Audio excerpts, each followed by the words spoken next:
Hi there, I'm nicodehaan, and welcome to Living a Primal Lifestyle, where we explore a return to a more balanced and natural wild world. To recover our natural health and regain our rights and freedoms, I'm Ellen DeHaan. It's a beautiful day in Durango, Colorado. It's 81 degrees, and let me see here. I've got it here someplace that's going up to like 92. Downtown, anyway. Yeah, up here. 88 up here. So that's pretty nice. It's been pretty warm up here, and I think all around the whole world. It seems Yeah, like it's right now. things bursting into flame in London, and yeah, the whole world is going to well, whatever. Okay, so please subscribe to our YouTube channel, Living a Primal Lifestyle. Hit the notification bell and the like button to help our channel grow. We also post a show on Facebook and LinkedIn for your ease of access. Yeah, for your convenience. All the topics on today's show are listed in the show notes below the description, so you can follow along and do your own research. We also highly recommend Mother Earth Labs for all your vitamin needs if you wish to enhance your diet with natural and effective supplements. Hit the link in the show notes to maximize your nutrition with humic and fulvic and essential multivitamins. These are two products that we use, and it gives you all the essential vitamins, minerals, and amino acids required for a healthy immune system with the ability to access them into your body and to detox at the same time. They also make a great selection of other products which may interest you. So let's get on with the show, shall we? So we got some interesting topics today, and the first one is the myth of a wilderness without humans. This was very interesting to me when I read across it. It's by Matthew Gandy, and there's also a link in here that you can actually listen to it. So that's kind of nice. It's the whole article is on the audio. And this is really what our show is about, because we're always promoting that we need more wildness, and we want to go back to where the world was wild. And kind of the indication is in this article that the wild is the pristine thing without humans, which is really not the truth. So let's get into it a little bit. So it's a matter of perception and perspective, Well, the myth of Yosemite, for example, the author states, was largely created by photographers like Charles Leander, Leander Weed, okay. Carlton Watkins, Ansel Adams, and Edward Weston. Yeah, all of whose magnificent images of the places were completely bereft? Yeah, of humanity. Lacking. I'm getting off to a real great start here. Okay. Just take your time. So there's no sign of humans here in their pictures is the point here. Yeah. There were humans everywhere, but they were careful not to have any of them in their pictures. Yeah, here they said, and they all knew better, that it's an untrampled landscape, virgin and pristine, not a boot print to be seen, not a hogan or teepee in sight. And here in this wild place, one may seek and find complete peace. Yeah. They all knew better. Complete something, but not peace. Yeah, for sure. They all knew better. Not a hogan or teepee in sight in my camera lens. Yeah. Mm-hmm. The portrayers of this wilderness, in fact, Adams, avoided photographing any of the local people there, who were rarely out of his sight, and worked in the... As he... Pardon me? As he... Yeah, but I'm making up my own thing. As I usually do. Okay. Yeah. All right. He filled thousands of human-free negatives with the land he knew that the Miwok had tended for at least 4,000 years. So these people have been around, and the other tribes, they were actually kicked out of these places. In all of the national parks, there were indigenous people living. Yeah, remember the national parks were created in 1960s. Yeah, that was the act that was passed by Congress. Right. Mm-hmm. And so the people who were there were not wanted anymore. They were... Well, you can't have people living in a national park, can you? Yeah, and they're the people who really created this. And this is what this... Well, it's interesting because the whole reason those pristine environments existed was because of the stewardship of the indigenous people who had been living there for thousands and thousands of years, and had known how to harvest the crops and how to thin the wildlife and keep it Yeah, sustainable. some of the explorers that went into these areas first all indicated that the people who were actually living there were doing pruning and things like that we do to our yards, to keep them. Husbandry. Yeah. Mm-hmm. So, I mean, it's very important to understand that we kick these people out of these pristine wilderness areas and that we now call parks. I was talking to my barber a couple of weeks ago, and he's part Native American. And we were talking about, the wilderness and stuff in parks. And I said, well, we probably, if we really wanted to preserve these places as our ancestors preserved them, we should probably have the Native people take care of them. Yeah, I should let them back in. Yeah, again. let them back in. And, we're the guests there. Yeah, I think about the fact that right now, the national parks are so full of people that you have to make a reservation, that there are timed entries. They only allow a certain number of vehicles in at the same time. Sure. And which is a good thing to do, I would think. and then we watch so many programs on overlanding and so on, and we watch people picking up the trash everywhere. In the wilderness, yeah. In the wilderness. Yeah, it's not as bad as it would be on the highways where we find a lot of trash and certain. Well, sometimes it is as bad, and sometimes you go into an area. If a group of people went out there and to have a beer party, that's the trash you're going to find there. But so the author states here, we do not ask if indigenous people are allies of conservation or what sort of nature they protect. So this was a quote from some anthropologists who spent most of their careers researching the impact of protected areas on indigenous cultures. Yeah, instead they say we draw attention to the ways in which protected areas become instrumental in shaping battles over identity, residence, and resource use. Yeah, and their experience has convinced them the best way to protect a thriving natural ecosystem is to leave those communities pretty much alone, when and as they are doing what they've done so well for so many generations, culturing a healthy landscape, or what development experts would call living sustainably. Yeah. These wildlife biologists also spend much of their careers in remote natural settings, but tend to prefer landscapes void of human hunters, gatherers, plus pastoral nomadics, or too many syllables. There is a lot, that's for sure. Or rotational farmers. First, they're distinguishing between anthropologists and wildlife biologists. So go ahead, finish that. Well, the whole point is that we've categorized everything. Well, it does, if I could, just course. add, the anthropologists tend to be a little romantic about the indigenous cultures. And what's really happened is that most of the tribes have been at least partly assimilated and modernized, which generally means they're in possession, according to this, of environmentally destructive technologies such as shotguns, chainsaws, and motorized vehicles. Yeah.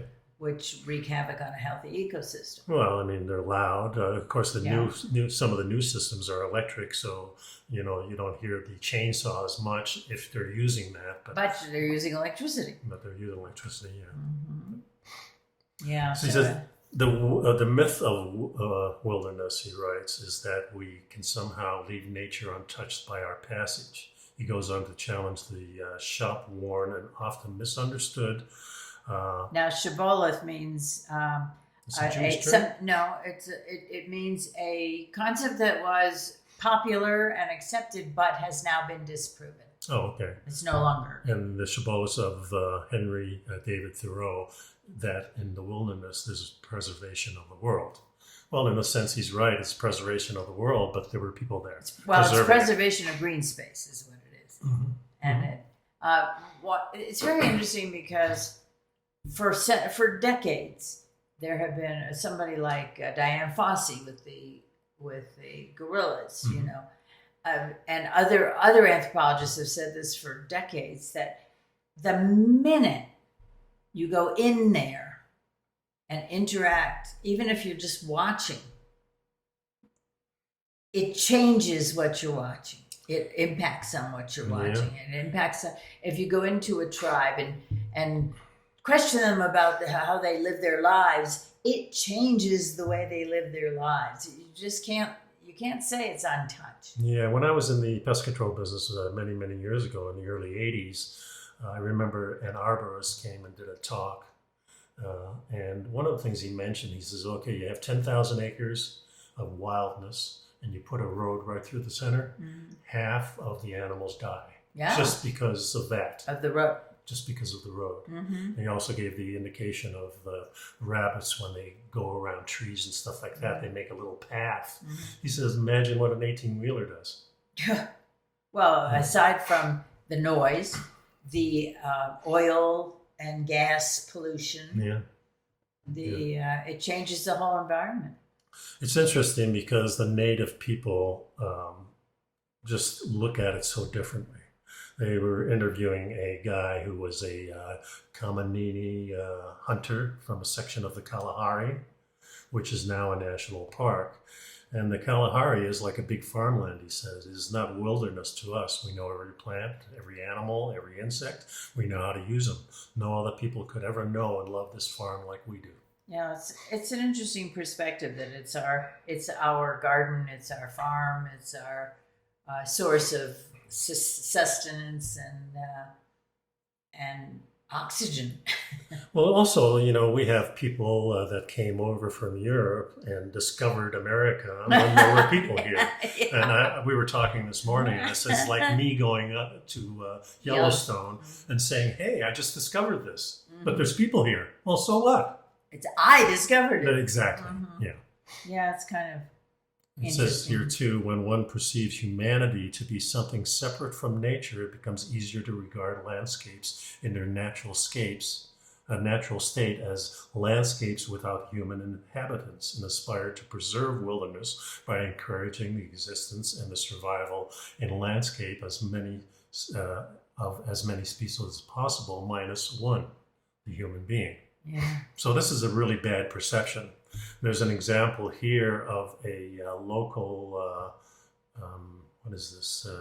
The Papua New Guinea. Papua New Guinea. Which is the understanding of the Gimi, who are the native people there. And they have no notion of nature or culture. They see themselves in an ongoing set of exchanges with their ancestors who believe they are, and animating and residing in their forests, infusing animals, plants, rivers, and the land itself with life. When people die, their spirits go back into the forest and infuse themselves into the plants and animals and rivers. When the living use these natural resources, we do not see it as a depletion, but rather as an ongoing exchange of energy and spirit. Yeah. Read the next paragraph. When the Gimi kill and eat an animal, quote, they understand it to be generated by their ancestors' life forces, and it will work to make their life force during this lifetime. When they die, that force will go back to the forest and replenish it, end quote. And that's quite different, of course, than the Western mindset of death and passing on. And so it's difficult. It's a little difficult for us to understand. Well, we've always said between the two of us that we think life goes on, and there's an article at the end of our show that talks about we'll death get to that. Yeah, so, but it does say here that every atom and every living thing has existed since the beginning of time, and it's neither destroyed nor removed. It's just reorganized, or recycled, or whatever. So it gives some scientific grounding to this belief that the spirit is simply reorganized force and matter. And that said, their understanding of the relationship between humans and their surroundings is extremely difficult to reconcile with arguments about the decline and loss of biological diversity. Yeah. So this is a long article. It goes pretty deep into this. I like the way the author put things. And well, I think the point is that cultural references to wilderness and nature are not the same, and that the original inhabitants of these areas that enabled the area to appear so beautiful and pristine when it was finally rediscovered, let's say, made all the difference. And that throwing people out and saying, oh, this is wilderness is kind of disingenuous, and it doesn't represent the facts. Yeah. And it also, the other concept, of course, is that nothing remains untouched once you've stuck your foot in it. Yeah.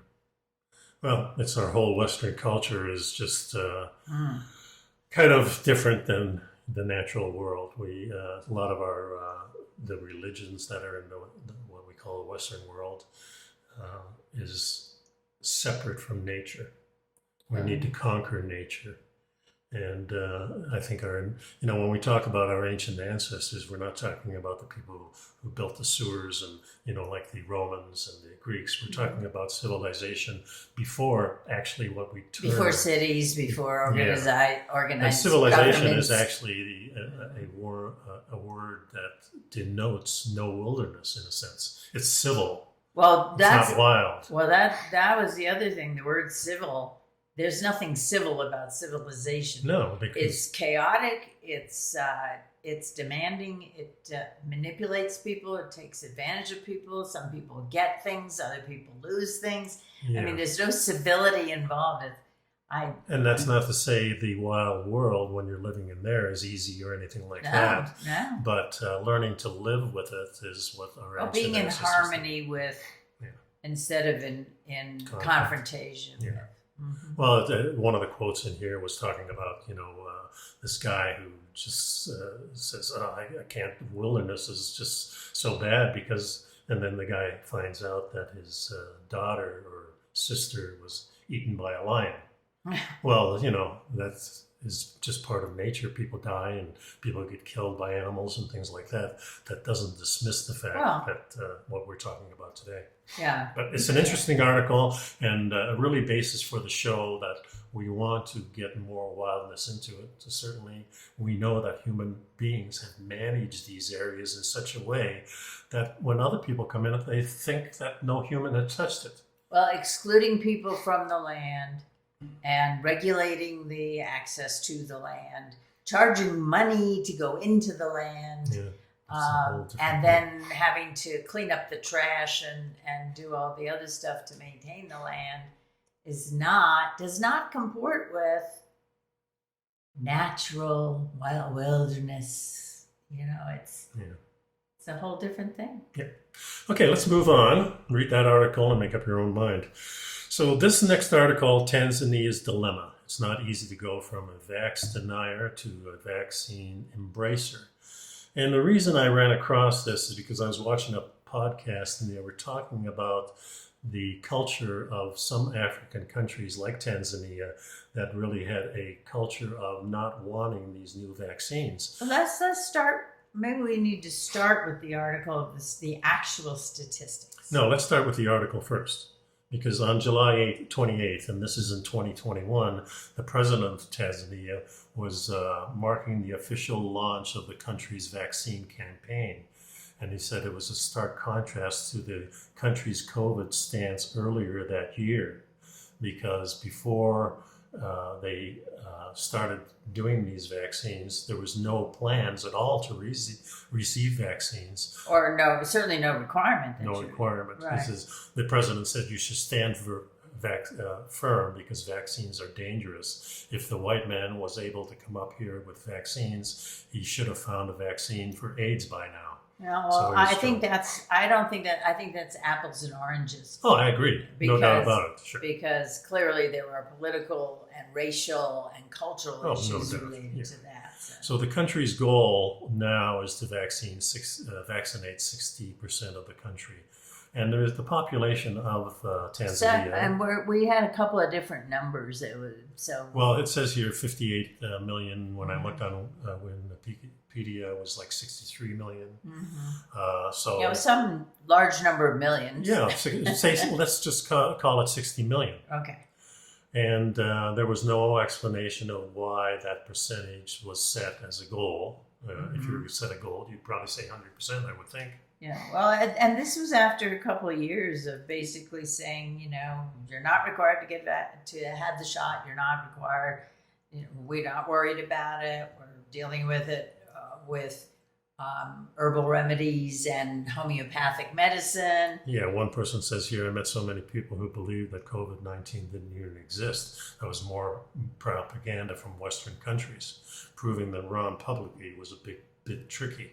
How do you prove it when the authority, who was the president at the time, says it doesn't exist in this country? the obvious truth is that the general public is deeply divided about vaccines, even among some pro-government scientists. It's kind of strange because the key is that the other thing is that the polio vaccine and some of these other vaccines that they've used for years, they've used them in this country. it's not a matter of being against the idea of vaccinations. It was more this particular one. Yeah. So the reason I brought this up, and we go to the next article here, which is basically just the stats. Yeah, and this I found extremely interesting. So we've discussed that it's about 60 million people and that they have about 36,000 174 confirmed cases. I think it's a little easier if you hit the link at the top there. And the deaths have All right, so we've established about approximately 60 million people in Tanzania. Yeah. And of those, they had 36,174 confirmed cases. And about 7.5 million people were fully vaccinated at this point. So which was 12.55% of the population. And how many deaths did they have? 841 deaths. Yeah.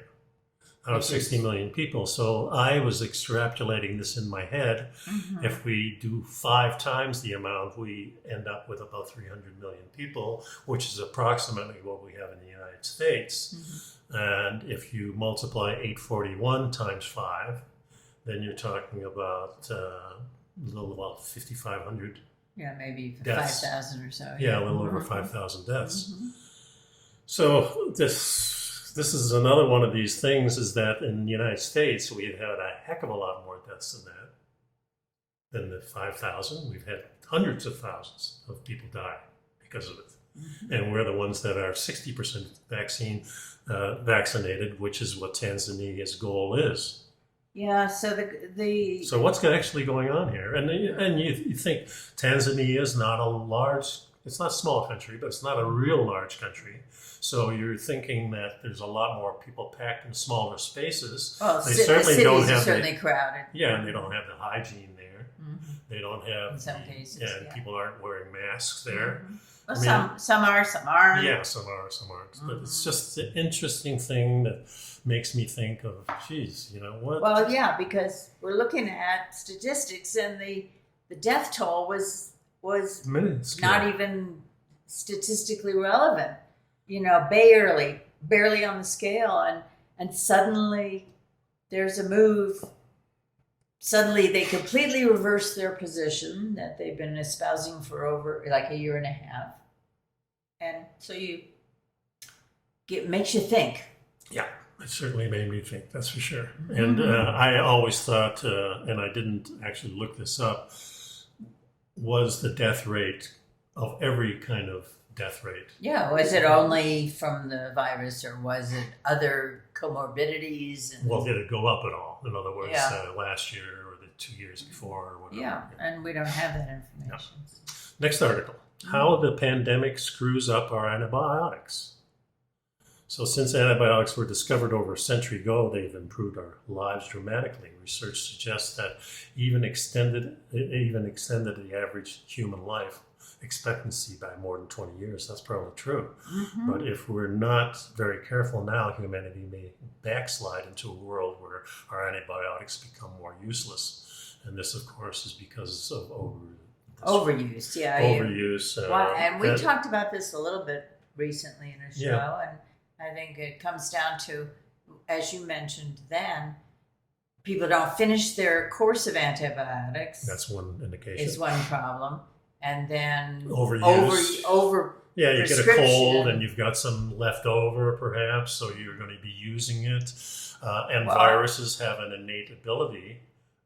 Bacteria has an innate ability to kind of modify themselves. Because an antibiotic is a biotic, being a bacteria, a living thing. The antibiotics are not effective for a virus, but they've been prescribed for the current pandemic because of side effects or ancillary infections and things that people are concerned, the doctors are concerned about, and the hospitals are concerned about. They said COVID-19 has made the danger worse, according to a new report from the Centers of Disease Control and Prevention. During the first year of the pandemic, the problem of drug resistance only intensifies. So drug resistance is what happens when we overuse antibiotics in the treatment of humans, animals, or crops. And that's the real key here, because we're not only using it on ourselves, we're using it on the animals we eat, not the ones we eat, but we try to stay away from that. And also, they're spraying the crops with these things too. Yeah, but then the bacteria adapt, right, and they become resistant, and eventually the antibiotic is less effective. So you have to either you have to come up with new antibiotics, or you have diseases that we can't treat as well because we don't have an effective.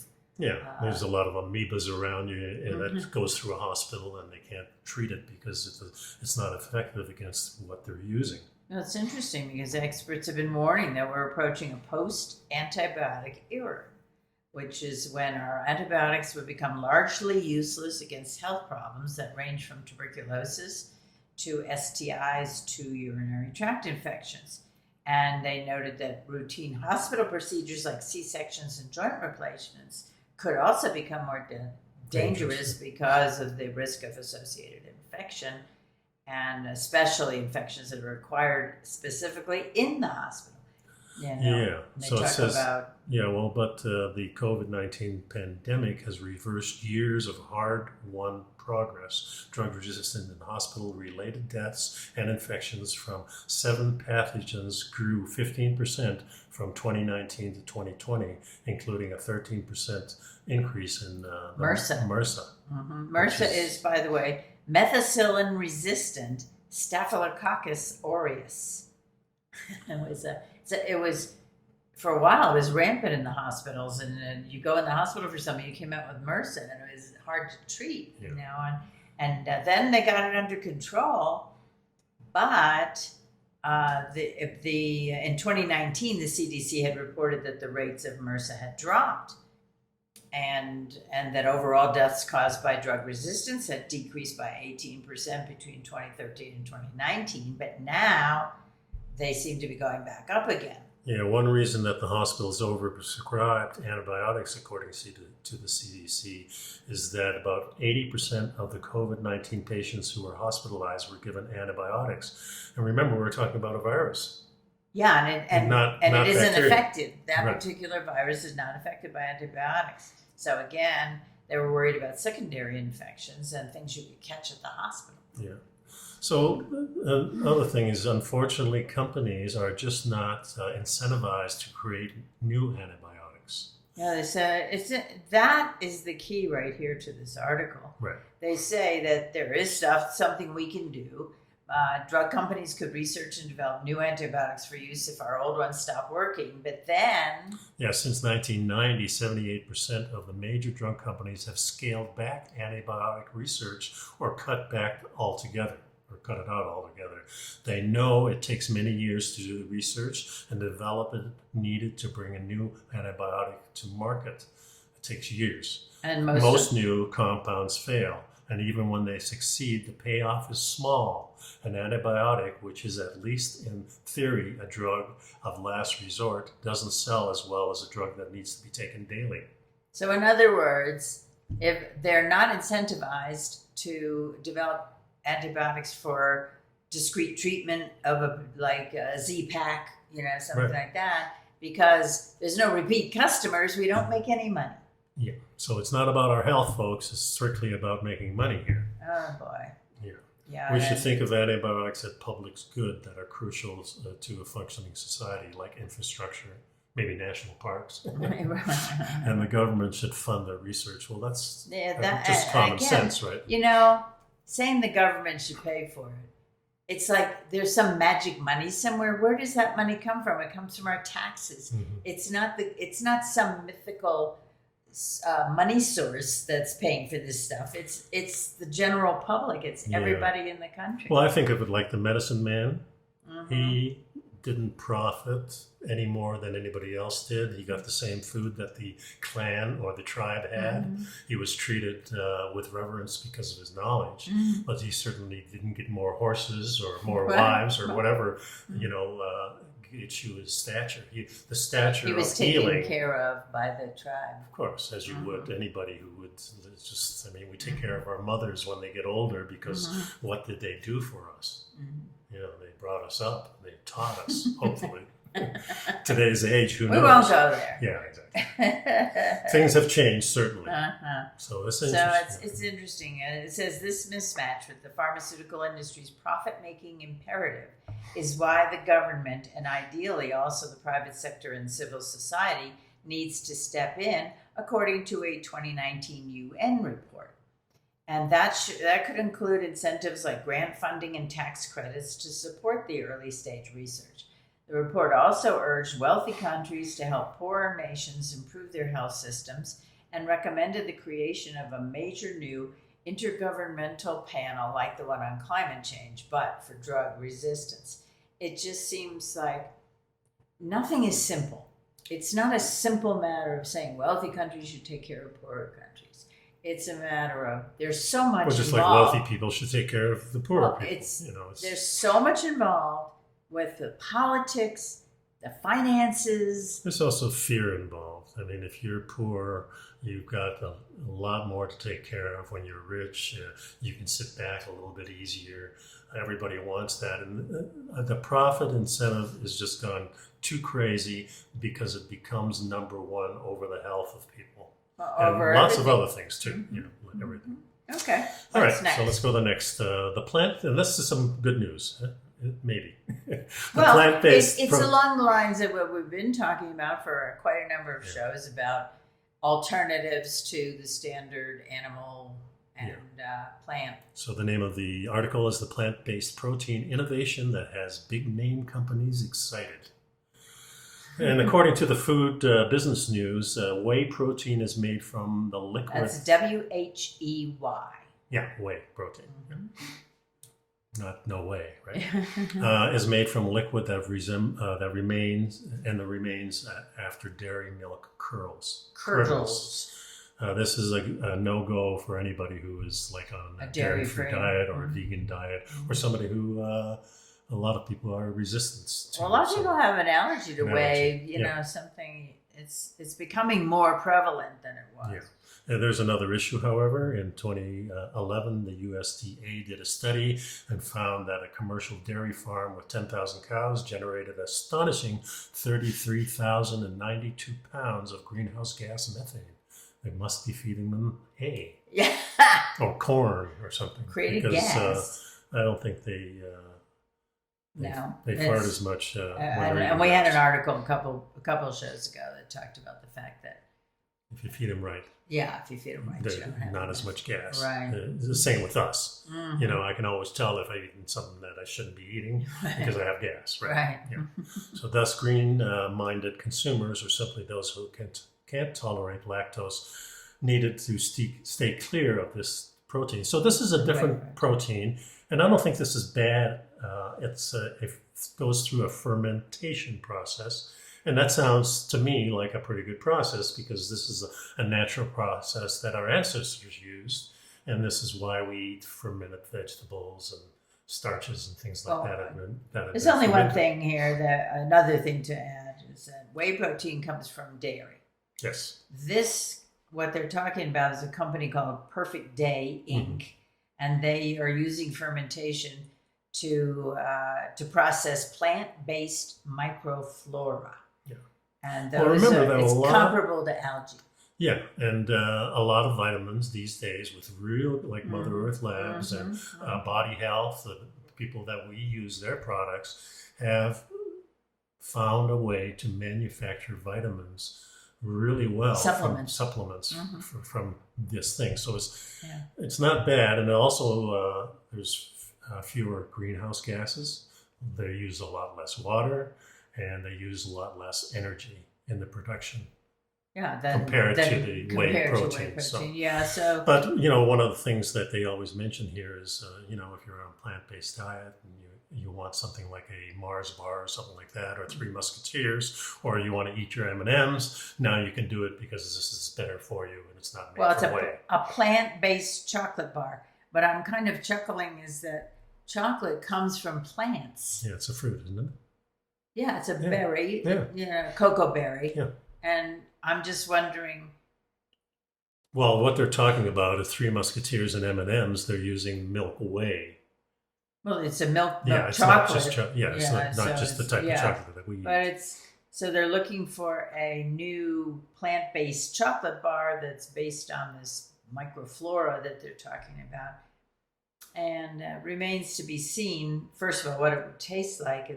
Well, of course, when you're talking about the kind of things like Musketeer and M&Ms, or even the protein shakes and things like that, even though they're plant-based, they also have a lot of sugar in them. Well, that's the key. I think that right here, a certified nutrition expert revealed many ready-made protein shakes, even those that are plant-based, can be full of sugar. Yeah. So you really have to look carefully at the labels and see what you're getting. Yeah, and another question in my mind is, are these proteins that they're making in fermentation, are they complete proteins? Because there's a lot of branched chain aminos out there, proteins that are not complete. And what happens is, protein is the building blocks of everything that we are. So if our body's repairing ourselves, and say it wants to repair a muscle or something like that, it needs all the amino acids. Complete amino acids. Exactly. So if a couple of them are missing, it starts to formulate things, and then something's missing, and they throw it back out.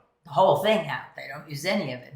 Your body doesn't use any of it. So that's why we use things like the perfect aminos from Whole Body Health and other things that we're sure of, that we get a complete package. Complete chain, yeah. So that's important. Okay, let's go to the next one. Next one is the world's first lab-grown meatballs are ready for production. All right, here we are again with... we've seen so many movies where there's like no food and they have to produce the food in the lab and, and all that First stuff. First one, Soylent Green. Right.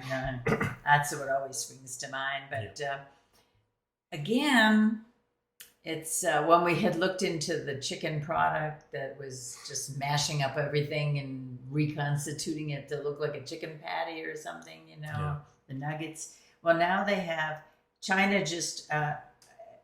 let's see, July 17th was the article. So China just put out a claim that they've developed a cell factory that can produce lab-grown animal cells at industrial levels, meaning in quantity and in quality. Yeah, the agricultural universities say they have an edible 3D gelatin microcarrier that has sped up cultured meat production 20-fold in 7 days. Yeah, which is a 10-fold expansion from what they've done before. And they say, okay, so here's how it works. They let pig muscle cells and fat grow separately, and they mash them together in a 3D printed mold and use an enzyme to create centimeter big meatballs. A centimeter is not very, that's not a very... It's a small. You can mash 20 of them together into Swedish meatballs. Well, it says such meat engineering method enables robust and scalable biofabrication of ground meat alternatives, such as meatballs or sausages, which may innovate the future meat menu. And they also compared it to the cultured cut with a traditional slice of pork. Yeah, they found that the culture example had 70% protein. 70% protein, 4% fat, and 6% carbohydrate, as well as key essential minerals such as zinc, calcium, and iron. And meanwhile, store-bought meat only had about 1/5 of the cultured meat's protein and 3 times the amount of fat, which again is not a bad thing necessarily. Not if it's good fat, that's for sure. Good fat. Therefore, engineered PSC, which is muscle satellite cell, meatballs can be a nutritious alternative for ground pork products. So first they say it's meat alternative, meatballs and sausages, and then they say it's actually a pork, because of course it comes from the pig cells. So. They found that chicken and turkey meat doesn't need the same cell developments necessary for pork or beef to grow, and therefore could be constructed at home in kegs or bioreactors similar to brewing beer. So maybe someday you'll have a keg in your garage where you're growing your meat, right? That sounds wonderful, doesn't it? Oh, no. But in 2020, a United Kingdom meat company was able to develop pork belly and bacon strips that they made in a lab. I mean, they call it pork belly and bacon strips. I don't know what it tastes like or, what it's made from. I think they should come up with new names for this stuff so we really know what we're eating. It's not a meatball. Right. Although if it's derived from actual animal cells, it's re-engineered. Maybe they should call it, it's probably not genetically too modified. There you go. Okay, next article is fish bots suck up microplastics from the water. Now, we have been talking for ages show after show about the influx and the infestation of microplastics in every aspect of the earth and our bodies. Now it's been found in the human body. It's been found in newborn babies, and it's in the water, the air, the land, the ground, in the blood of everybody. Yeah. So a team of scientists at Sichuan University in southwest China created a small fish robot that can eat microplastics out of the water. It's a fish-shaped plastic hovering bot, soft to the touch, and only about 1.3 centimeters long. And the material was inspired by nacre, which is mother pearl. And nacre is found inside of some shells and can be flexible and durable. So they wanted to make a similar material for the fish's bodies. And the creation is propelled by light and can absorb free-floating plastic nanoparticles. It doesn't say nano, but particles, plastic particles. According to the research, the little bot is made out of a biocompatible polyurethane that doesn't harm wildlife. So now I'm wondering, what is a polyurethane? How can you have a polyurethane? Polyurethane is a synthetic chemical product. But the fun part was, they're wondering, what happens if a real fish eats the fish bot? Well, that's what I'm thinking too. Yeah. But it says here that the bot is made of this biocompatible, so presumably it what do you call it? Well, it breaks down. It breaks down in the body. Yeah, perhaps it doesn't harm the wildlife. But they are saying that this is like a minuscule drop in the bucket for the problem. Well, you got to start somewhere for sure. Well, yeah, you do. And it says an even more effective solution would be if corporations stop producing and using so much plastic, hardly any of which gets recycled. So even so-called bioplastics are a major problem. So these little fish bots are cute, they're creative, but they won't solve this crisis. Oh. There's an interesting picture with the little fish bots in it. Yeah.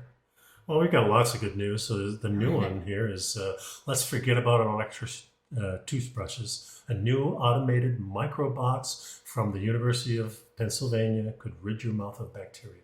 So there's science has created, researchers at the University of Pennsylvania created prototypes for microbots that change shape so that they form bristles for brushing or sliding between your teeth to floss them, and they release an antimicrobial substance that eliminates dangerous oral bacteria from your mouth. They're basically shape-shifting microbots. Yeah, the researchers said they have successfully tested the technology, which relies on magnetic fields to configure and move the microbots composed of iron oxide nanoparticles on both 3D print and real human teeth, though they haven't tested on actual patients. Well, so I'm trying to figure out how the heck you use it.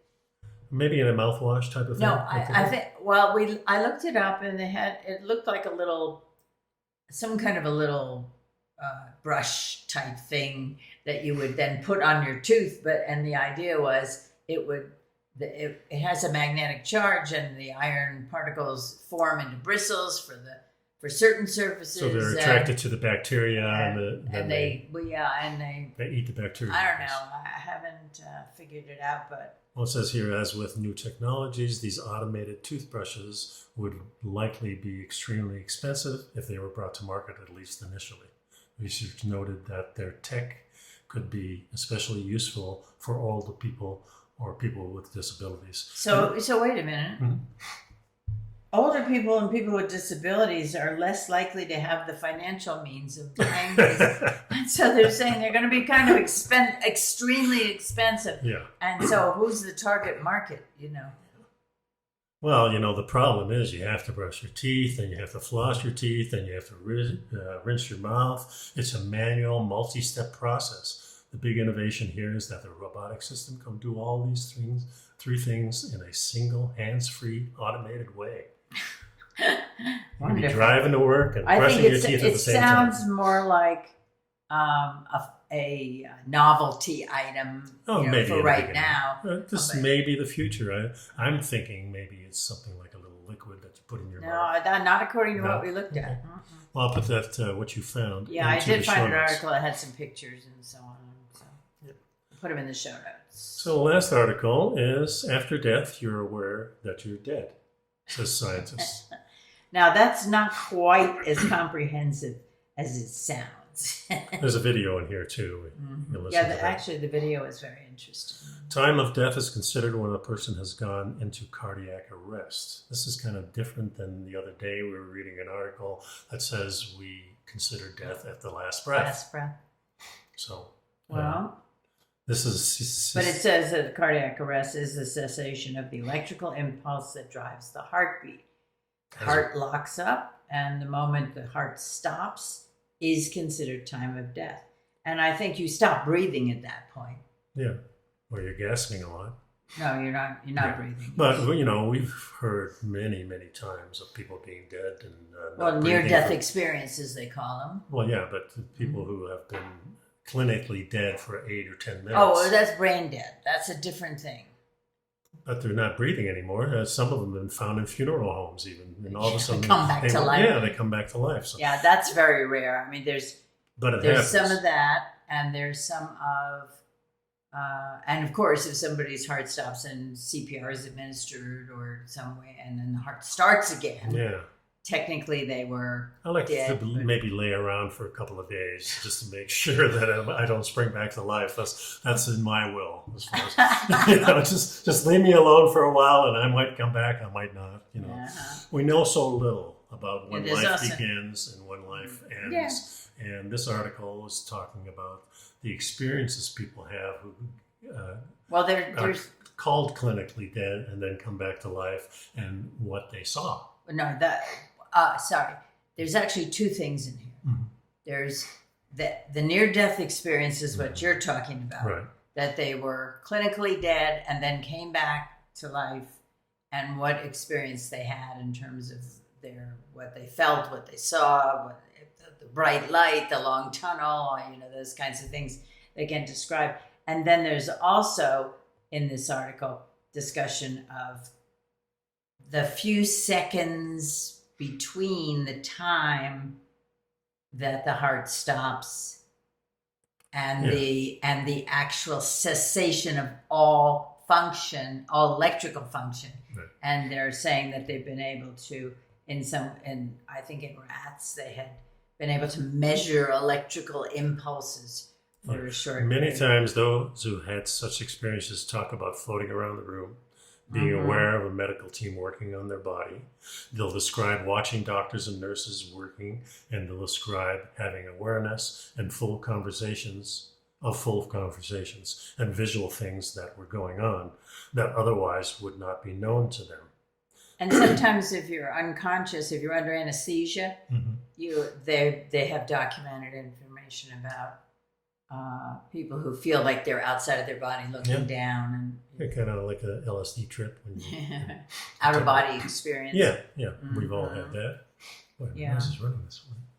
And then they say that they've been studying the NDEs, the near-death experiences, to see if they can get insights into how death overcomes the brain. And what they found is that there's a surge of electricity that enters the brain moments before brain death. Even after our breathing and heartbeat stops, we're conscious for about 2 to 20 seconds, they say here. That's how long the cerebral cortex is thought to last without any oxygen. thought to last. You know, Yeah. we know so little about it. Yeah, this is the thinking and the decision-making part of the brain. It's also responsible for deciphering the information gathered from our senses. Yeah, and so what they were doing a number of studies, and one of the objectives of the studies to observe how the brain acts and reacts during cardiac arrest, through the process of death, and then during revival. How much oxygen exactly does it take to reboot the brain? How is the brain affected after revival? And learning where those lines are drawn might improve resuscitation techniques, which could save a lot of lives. Yeah, at the same time, we also study the human mind and consciousness in the context of death. Yeah. To understand whether consciousness becomes Annihilated or whether it continues after you're dead for some period of time, and how that relates to what's happening inside the brain real time. You know, we really don't know a lot about this stuff. And No, because once you go, you don't come back and tell everybody. well, there's a few people that have. No, I'm saying if you're completely gone, Yeah. you're done, you're dead, you're gone, you're not coming back. Yeah. You're not going to then be able to report on what happened. Yeah, I always thought that after death, you go someplace and all of a sudden you meet your buddy there. He says, "That was pretty cool. Where should we go next?"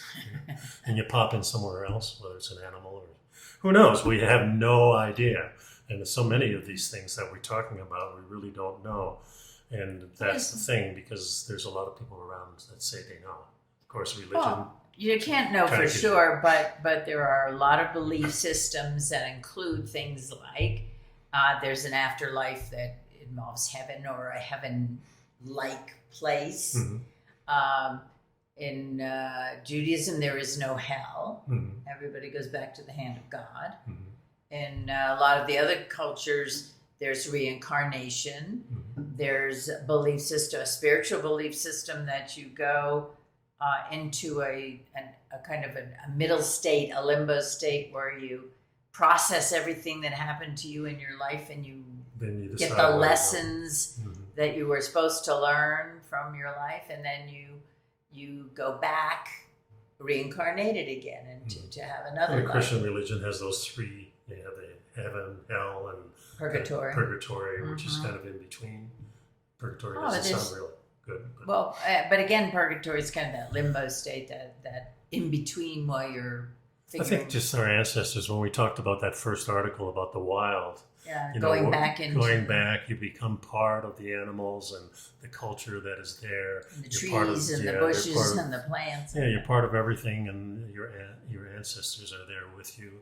While your energy alive. Goes in. Yeah, it just makes a lot more sense. It's a nicer way, I think, rather than the scary stuff that a lot of modern religions. It's a lot of it's based on fear, where the ancient cultures don't seem to have the fear-based. It's if we're killing an animal, it's a natural process. We're eating our ancestors in a sense. Well, if you're killing an animal, you thank the animal for giving up its life. But there's so many ways of approaching it, and none of it's wrong, none of it's right. We it is what it is, and whatever works for you is the way you should look at it. I mean, it's simple. So we're off tomorrow to go to Eagle, Colorado, to see our friend Mark Bell from Colorado Bigfoot, and we're going to have a couple of days of adventure with him. Maybe see a little bit of family if we can. Well, yeah. And if you go to my channel, nicodehaan, there's quite a few videos there of when in the last 5 years or 6 years. Past trips. Mm-hmm. And if you go to Colorado Bigfoot, he has many videos. The last few have been really showing you the structures that the Bigfoot are making in the forest. At least that's the theory that we have. Mm-hmm. And we've experienced this, and we're quite fascinated with it. And we always look forward to going into the wild. That's really communing with nature. Yeah, it's a very special thing. And these are areas really that people really don't go to. Yeah, they're very remote. Yeah, we go off the beaten path, so we follow a path for a little while, and then we go straight up the mountain for 5 or 6 miles, and it takes us hours to get there, and then finally we get into an area where we see the big X's and the bends and the trees being manipulated, and it's kind of a mind-blowing experience. And every time I go, I sense something different and something new is added to the knowledge that we get there. And there's, like we said, there's so little we know of this planet and this earth and this universe. And I think our life is really about exploring that. And exploring the wild, I think, is probably the best thing that we can do. Anyway, that's our show. That's my thoughts. You got any more? I got lots of thoughts. Oh, good. Lots of thoughts, yeah. Sometimes it's better not to think and just watch. Thanks a lot for sticking around, though. My thought is you should pursue your passions. That's for sure. You should find how to create happiness out of your situation. And if you're in a situation that is an endless source of toxicity or stress, you need to extricate yourself from it and get rid of people that don't support you and aren't there for you and don't have good things to say and aren't happy to see you when they see you are not the people you need to be hanging around with. Those are my thoughts. That's a good thought. Thanks for sticking around. We'll see you next time. And be well.